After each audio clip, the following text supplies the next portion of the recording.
नमस्कार मंडळी, taste of फॅमिलीमध्ये तुम्हा सर्वांचं मनापासून खूप खूप स्वागत आहे. आज आपण बनवतोय अशी एक डिश जी चवीला आहे एकदम भारी आणि प्रोटीनने भरपूर, गरमागरम सोया पुलाव.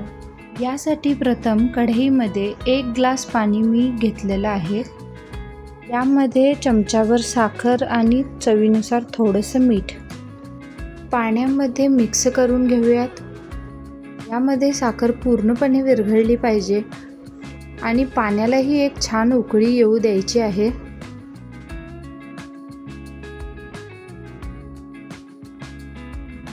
पाण्याला छान उकळी आलेली आहे, तर यामध्ये आपण सोया चंक्स घालूयात. मी सोया चंक्सचे 2 पॅकेट यूज केलेले आहेत.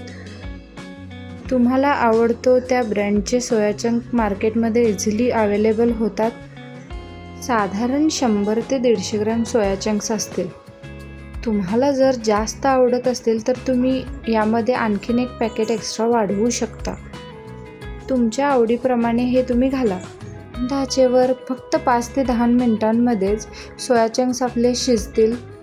साखर आणि मीठ घातल्यामुळे याची चव तर अप्रतिम वाढते आणि ते खाताना आळणी लागत नाही. तर आता हे सोया चंक्स आपले शिजलेले आहेत, तर आपण आता थंड पाण्यामध्ये या सोया चंक्सना घालूयात. सर्व सोया चंक्स गाळणीने गाळून आपण थंड पाण्यामध्ये घालून घेणार आहोत. थंड पाण्यामध्ये घातल्यानंतर याला आपण थोडंसं ढवळून घेणार आहोत. जास्त प्रेस न करता हलक्या हाताने ढवळून घ्यायचं आहे. या ठिकाणी तुम्ही पाहू शकता पाण्याचा रंगही बदललेला आहे. राहिलेले सर्व इम्प्युरिटीज आता निघून गेलेल्या आहेत. आता सोया चंक्सना मस्त हलक्या हाताने दाबून त्याचं पूर्ण पाणी काढून घेणार आहोत आणि एका बॉलमध्ये काढून घेणार आहोत. तर अशाच पद्धतीने सर्व सोया चंक्स दाबून त्याचे पाणी काढून आपण बाउलमध्ये ट्रान्सफर करून घेणार आहोत.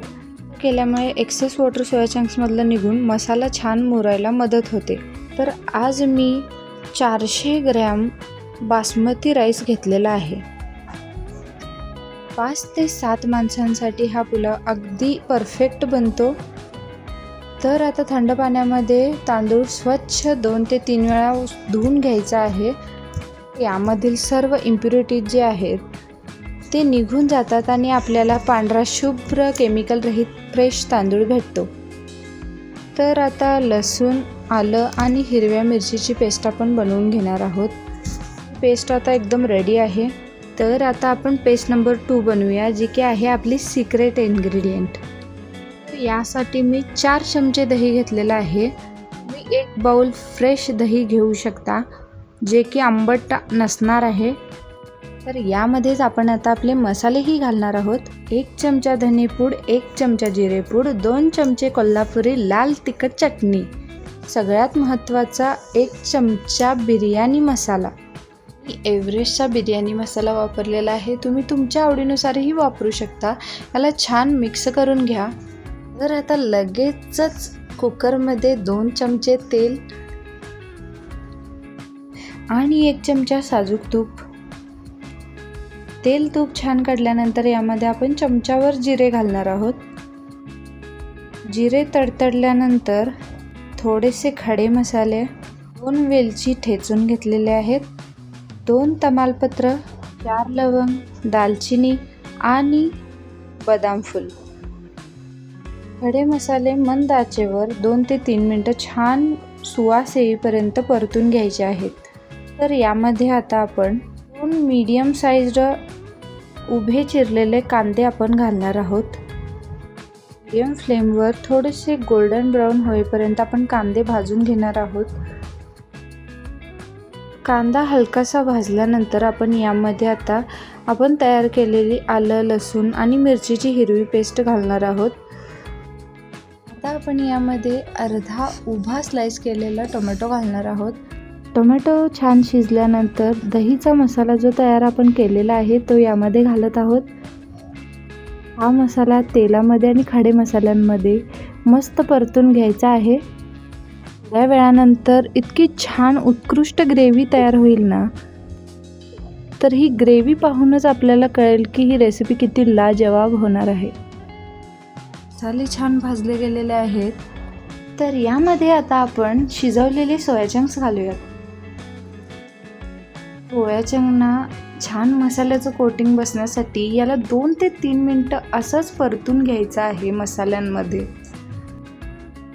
मग ते थोडंसं पाणी घालून कुकरमध्ये शिजवलं तर ही भाजीसुद्धा अप्रतिम लागते.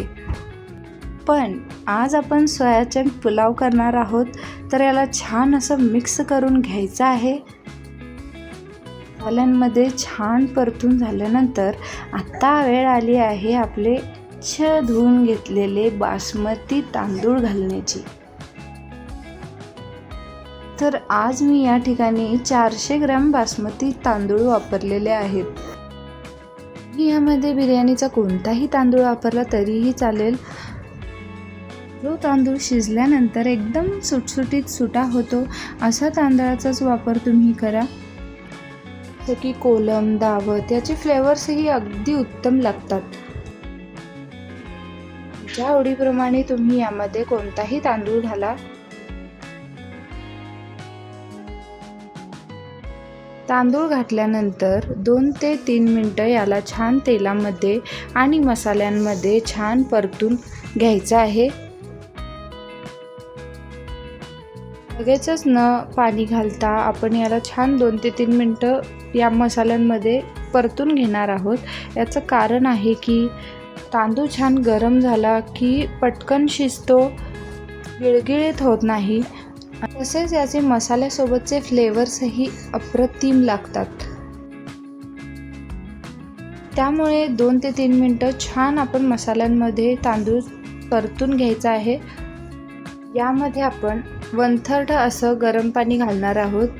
चवीनुसार मीठ, फ्रेश ताजी कोथिंबीर आणि बारीक चिरलेला पुदिना यामध्ये घालून घ्यायचा आहे आणि झाकण लावून छान हाय फ्लेमवर 1 शिट्टी काढून घ्यायची आहे. हाय फ्लेमवर 1 शिट्टी झाल्यानंतर गॅसची फ्लेम लो करायची आहे आणि लो फ्लेमवर 2 शिट्ट्या काढून घ्यायच्या आहेत. भात शिजवायची ही टेक्निक एकदम उत्तम आहे. Trust the process. त्यानंतर झाकण लगेचच न उघडता 5 ते 10 मिनटं कुकर थंड होऊ द्यायचा आहे आणि थंड झाल्यानंतर तुम्ही पाहू शकता सर्व जे सोया चंक्स आहेत ते वरती आलेले दिसत आहेत. याच पद्धतीने भातही छान शिजलेला दिसत आहे. तर हे दोन्हीही छान मिक्स करून घ्या. थंड झाल्यानंतरच तुम्ही हे मिक्स करा, कारण की जर गरम असताना मिक्स केलं तर भात तुटू शकतो. अशाच पद्धतीने आजची आपली रेसिपी पूर्ण झाली आहे. मस्त वाफळलेली सोया चंक्स पुलाव खाण्यासाठी एकदम रेडी आहे. तर आजच नक्की ट्राय करा आणि आपल्या घरातल्या मंडळींना खुश करा ही लाजवाब रेसिपी खायला घालून.